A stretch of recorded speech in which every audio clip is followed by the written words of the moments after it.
की सुबह के साथ 10 मई 1857 की सुबह के साथ आगाज हुआ एक नई क्रांति का, जब मेरठ से निकलकर विद्रोह की चिंगारी ने दिल्ली, कानपुर, लखनऊ, झांसी, बिहार समेत मध्य भारत में आग का रूप ले लिया, जिसमें सिपाहियों की भीड़ को चीरते हुए युद्ध के मैदान में आई झांसी की रानी लक्ष्मीबाई, जिन्होंने अपने अदम्य साहस का परिचय देते हुए अंग्रेजों के खिलाफ हुंकार भरी। वहीं हिंदुस्तान के अलग अलग हिस्सों में फिरंगियों को देश के सपूतों ने कड़ी टक्कर दी।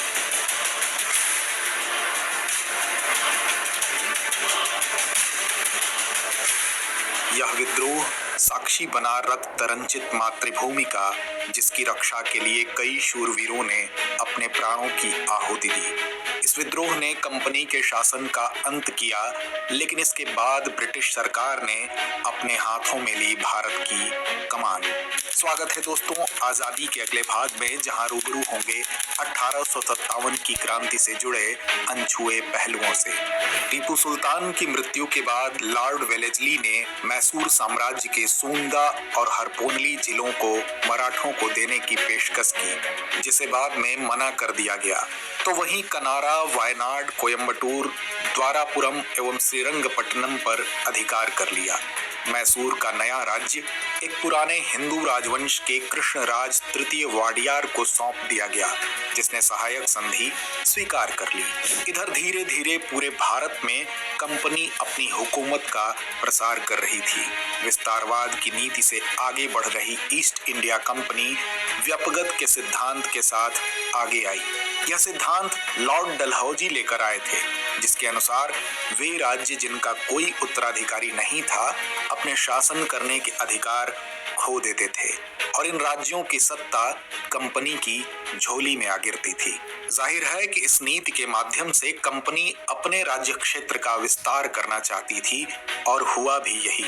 इस नीति की चपेट में आकर कई प्रांतीय शासक अपने अधिकार खो रहे थे, जिसमें सतारा, जयपुर, संभलपुर, उदयपुर, झांसी जैसे क्षेत्र शामिल थे। वहीं 1856 में लॉर्ड कैनिंग ने घोषणा की कि बहादुर शाह जफर आखिरी मुगल बादशाह होंगे। इसके बाद उनके वंशजों को बादशाह नहीं बल्कि राजकुमारों की उपाधि मिलेगी, और कंपनी को मिलेगी सत्ता की कमान। कंपनी की दमनकारी नीतियों ने बोया 1857 की क्रांति का बीज। वहीं 1857 की क्रांति की नींव रखी थी सिपाही विद्रोह ने।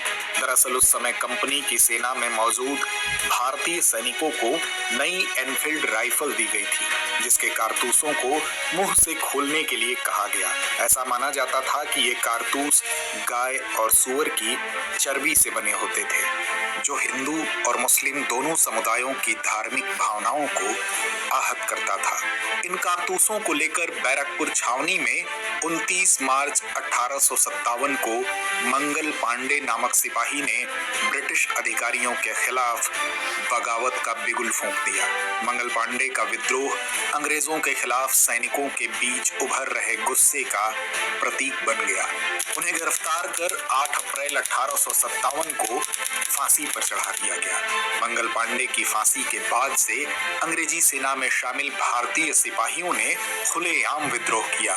मेरठ की सीमा लांघकर उन्होंने दिल्ली की ओर कूच किया, लेकिन दिल्ली में अंग्रेजों का सख्त पहरा था, पर भारतीय सिपाही भी कहां पीछे हटने वाले थे। अंग्रेजों के पहरों को तोड़कर उन्होंने मुगल बादशाह बहादुर शाह जफर से मुलाकात की और उन्हें अपने विद्रोह का मुखिया चुना, और अलग अलग प्रांतों में क्षेत्र प्रमुखों ने विद्रोह की कमान संभाली। दिल्ली में बहादुर शाह जफर के नेतृत्व में अंग्रेजों के खिलाफ भारतीय सिपाहियों ने पुरजोर संघर्ष किया। हालांकि अंग्रेजों ने कुछ ही महीनों में दिल्ली पर पुनः कब्जा कर लिया, लेकिन तब तक यह विद्रोह आग की तरह देश के अलग अलग कोने में फैल चुका था, जिसमें झांसी में कमान संभाली थी रानी लक्ष्मीबाई ने। रानी लक्ष्मीबाई ने अंग्रेजों को कड़ी टक्कर दी, लेकिन फिरंगियों से लोहा लेते हुए वो वीर गति को प्राप्त हुई। वहीं नाना साहेब के नेतृत्व में कानपुर में विद्रोहियों ने अंग्रेजों के खिलाफ जबरदस्त संघर्ष किया।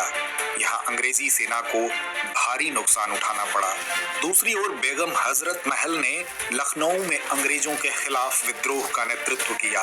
उन्होंने अंग्रेजों के खिलाफ मजबूती से संघर्ष किया और लखनऊ को कुछ वक्त के लिए ही सही लेकिन अंग्रेजों की पहुंच से दूर रखा।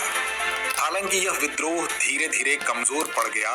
अंग्रेजों ने अपनी संगठित सेना और बेहतर हथियारों के बल पर विद्रोह को दबा दिया, लेकिन इस विद्रोह की गूंज ब्रिटिश संसद तक सुनाई दी, जिसके बाद कंपनी से सत्ता छीनकर भारत की कमान ब्रिटिश सरकार ने अपने हाथों में ली और इसके साथ ही हिंदुस्तान में ब्रिटिश क्राउन का शासन स्थापित हो गया। वहीं ब्रिटिश मंत्रिमंडल के सदस्य को भारत भेजा गया और उसकी सहायता के लिए परिषद का भी गठन किया गया, जिसे इंडिया काउंसिल कहा जाता था। इसके साथ ही भारत के गवर्नर जनरल का पद बदलकर वायसराय कर दिया गया, जो ब्रिटिश राज का सीधा प्रतिनिधि था। इस परिवर्तन के बाद लॉर्ड कैनिंग भारत के पहले वायसराय बने। विद्रोह के बाद देशवासियों के बीच जगह बनाने की कवायद में अंग्रेजों ने यह वादा किया कि वे भारत के लोगों के धर्म और सामाजिक रीति रिवाजों परंपराओं का सम्मान करेंगे। साथ ही व्यापगत के सिद्धांत को समाप्त कर दिया गया। अब राजाओं को अपनी रियासत दत्तक पुत्रों को सौंपने की छूट दे दी गई। 1857 की चोट के बाद फरंगियों ने सेना में भारतीय सिपाहियों का अनुपात कम करने और यूरोपीय सिपाहियों की संख्या बढ़ाने का निर्णय लिया, लेकिन इन मीठे प्रयासों के मुखौटे के पीछे फूट डालो राज करो की नीति के साथ आगे आए थे अंग्रेज।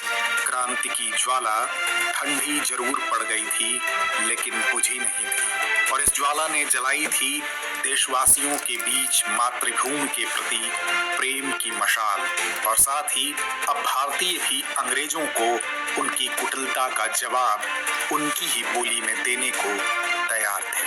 तो दोस्तों, जानेंगे ये सभी घटनाक्रम आजादी के अगले भाग में। जय हिंद।